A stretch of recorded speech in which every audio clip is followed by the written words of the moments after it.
आज के इस क्लास में हम पढ़ने वाले हैं एक अच्छे कार्य विवरण की विशेषताएं क्या क्या होती हैं। ठीक है, characteristics of good job description. अब देखो, पहला है विस्तृत कार्य सारांश। ठीक है, पहला क्या है? विस्तृत कार्य सारांश। तो इसका जो कार्य है कैसा होना चाहिए? विस्तृत होना चाहिए, और इसका जो सारांश है वो स्पष्ट होना चाहिए, एकदम क्लियर के साथ होना चाहिए। और इन दोनों के बीच जो भी कार्य दिए हैं उन दोनों के बीच में क्या संबंध है इसका भी उसमें उल्लेख होना चाहिए। ठीक है।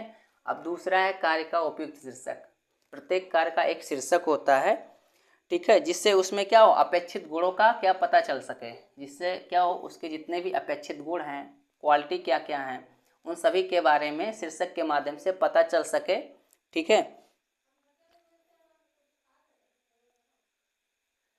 और तथा उन कार्यों से क्या हो, जितने भी उसके कार्य हैं उसका पता चल जाएगा। उसके बाद में उसका अन्य कार्यों से क्या किया जाए, तुलना की जा सके। अब तीसरा है लोचपूर्ण। लोचपूर्ण मीन्स क्या होता है? सरल होना चाहिए। जो भी कार्य है वो सरल होना चाहिए, एकदम सिंपल शब्दों में लिखा होना चाहिए।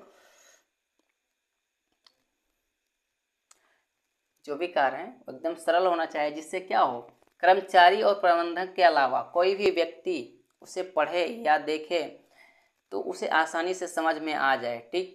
उसके बाद चौथा है पूर्ण एवं स्पष्ट विवरण होना चाहिए। पूर्ण एवं क्या होना चाहिए?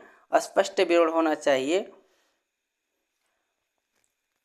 जो कार्य दिए हैं कैसा होना चाहिए? पूर्ण एवं स्पष्ट होना चाहिए, जिससे क्या हो कि और उसमें आकस्मिक और सहायक जितने भी कार्य हैं उन सभी का उल्लेख होना चाहिए। पांचवा है दायित्वों व कर्तव्यों का स्पष्ट उल्लेख होना चाहिए। उसमें क्या हो, जितने भी दायित्व हैं, क्या क्या दायित्व होंगे, क्या क्या कर्तव्य होंगे, उन सभी का उल्लेख होना चाहिए, जिससे क्या हो, आपस में संदेह की भावना न उत्पन्न हो।